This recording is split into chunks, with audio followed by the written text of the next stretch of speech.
Hello everyone, I hope all are good. आज हम पढ़ेंगे क्लास 8th की हिस्ट्री का chapter 3 civil administration under British. इस चैप्टर में हम 1773 से 1853 के बीच जितने भी कॉन्स्टिट्यूशनल डेवलपमेंट किए गए थे ब्रिटिश गवर्नमेंट के द्वारा, उन सभी के बारे में जानेंगे। कुछ ना कुछ टाइम टू टाइम कुछ ना कुछ परिवर्तन किया गया था। जब नए परिवर्तन किए जाते थे तो उनके लिए एक नया एक्ट बनाया जाता था, है ना। और ये सभी एक्ट ब्रिटिश गवर्नमेंट के द्वारा बनाए गए थे। तो उन सभी के बारे में, उन सभी एक्ट के बारे में हम एक एक करके जानेंगे। ये जो बात हो रही है ये मॉडर्न हिस्ट्री से चैप्टर जुड़ा हुआ है, सिविल एडमिनिस्ट्रेशन अंडर ब्रिटिश। तो चलिए स्टार्ट करते हैं आज का चैप्टर।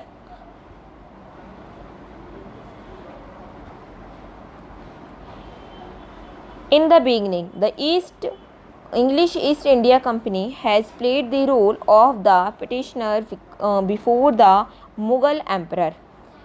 आप सभी जानते हैं कि ईस्ट इंडिया कंपनी भारत में व्यापार करने के उद्देश्य से आई थी, बट धीरे धीरे उसने क्या किया, धीरे धीरे उसने यहाँ के राजाओं को हराकर अपना राज्य धीरे धीरे स्थापित कर लिया। तो शुरुआत की बात हो रही है। In the beginning east India company ने मुग़ल सम्राट से पहले एक याचिकाकर्ता का रोल प्ले किया था। अब बात करते हैं स्ट्रक्चर ऑफ एडमिनिस्ट्रेशन। एडमिनिस्ट्रेशन का स्ट्रक्चर कैसा था। An administration policy was draft to enforce a proper system of administration in order to control the conquered region. Conquered region मतलब कन्क्वायर्ड रीजन वो होते थे जो जिन पर जीत हासिल कर ली जाती थी, जीते हुए क्षेत्रों को कन्क्वायर्ड रीजन कहा जाता है।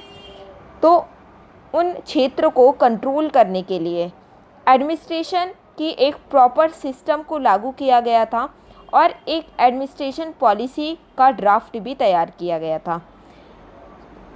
थ्रू दिस पॉलिसी, इस पॉलिसी के थ्रू क्या हुआ, the company wanted to achieve 3 objective. 3 उद्देश्यों को प्राप्त करना चाहती थी। ये जो पॉलिसी उसने लागू की थी तो उसके थ्रू वो क्या करना चाहती, 3 उद्देश्यों को प्राप्त करना चाहती थी। अब वो कौन कौन से थे।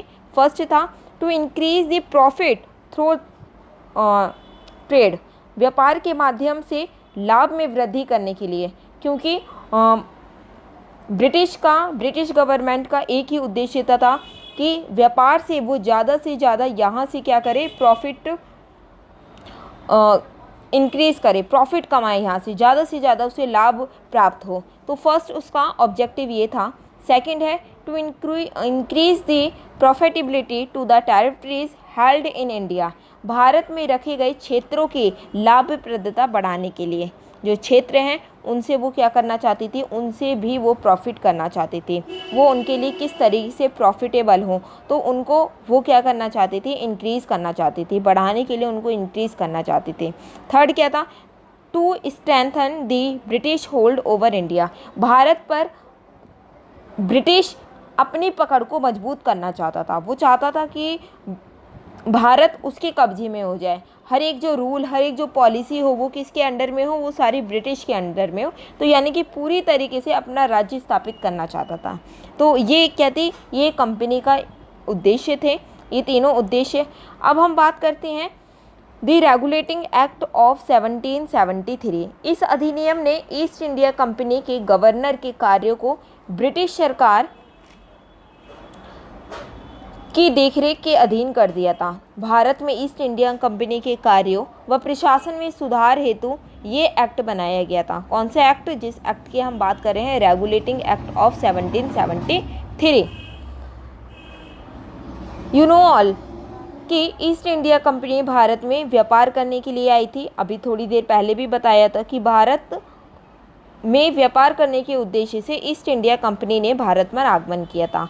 परंतु उसने क्या किया, धीरे धीरे जब देखा यहाँ के क्षेत्र को जाना, यहाँ के राजाओं की, यहाँ की जो परिस्थिति थी उस परिस्थिति को जाना, तो उसने धीरे धीरे क्या किया, एक बक्सर का युद्ध आपने सुना होगा, बक्सर का युद्ध हुआ था, प्लासी का युद्ध हुआ था।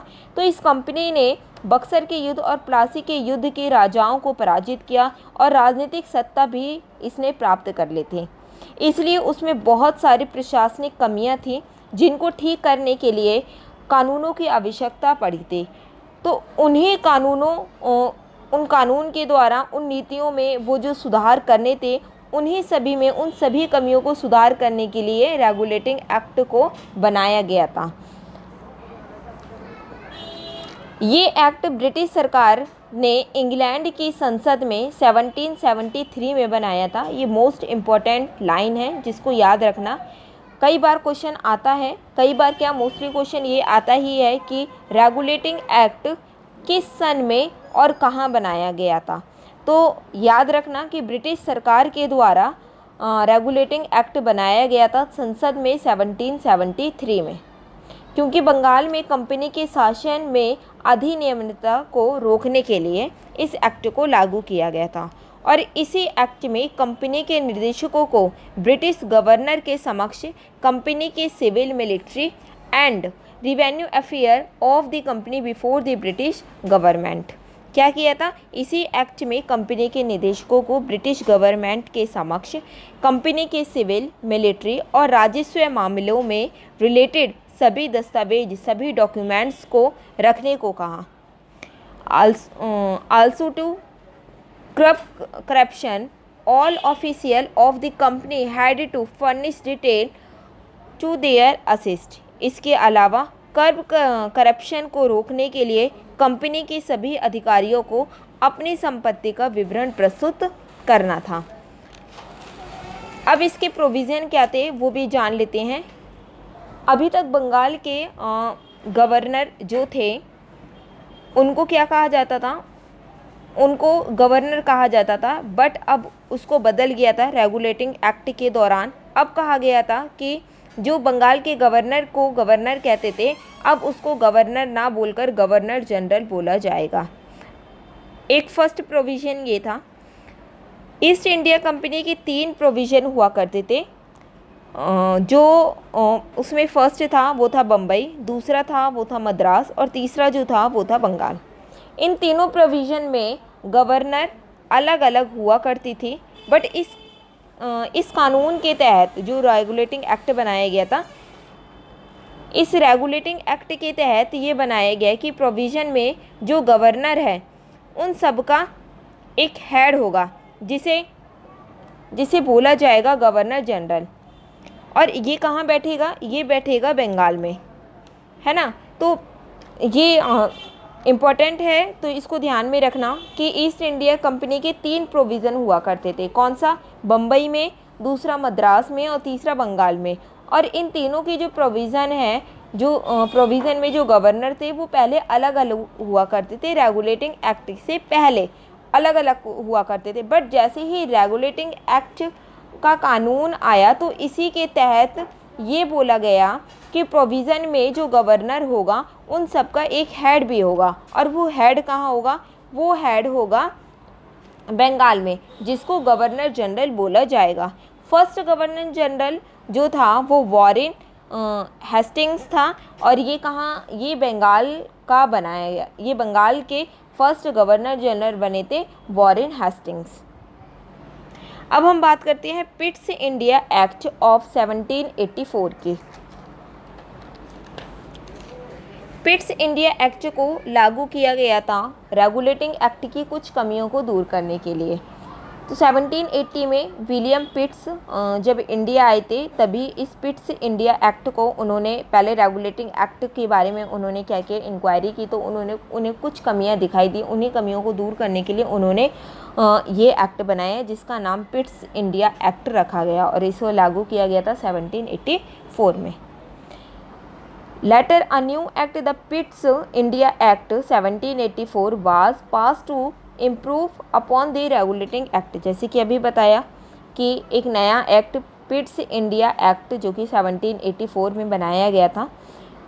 तो पिट्स इंडिया एक्ट को रेगुलेटिंग एक्ट में सुधार करने के लिए पारित किया गया था, बनाया गया था। This act remained the basic principle of administration till 1857। This act gave the British government supreme control over the East India Company by establishing a new body known as the Board of Control. ये अधिनियम 1857 तक प्रशासन का मूल्य सिद्धांत रहा और इस अधिनियम ने ब्रिटिश सरकार को ईस्ट इंडिया कंपनी पर एक नया निकाय स्थापित किया, जिसे नियंत्रण बोर्ड के नाम से, बोर्ड ऑफ कंट्रोल के नाम से जाना जाता है। जो न्यू निकाय बना था, इसे हम बोर्ड ऑफ कंट्रोल के नाम से जानते हैं। और इसी बॉडी में या इसी निकाय में ब्रिटिश सरकार के 6 कमिश्नर थे जो ईस्ट इंडिया कंपनी के काम को गाइड करते थे, उनको कंट्रोल करते थे। जो 6 कमिश्नर थे, गवर्नर जनरल की एक काउंसिल होती थी जिसमें 3 सदस्य होते थे और जिनकी एडवाइस गवर्नर जनरल के लिए कंपलसरी थी। तो ये पिट्स इंडिया एक्ट के द्वारा जो कमियां थी उसको पूरा किया गया था।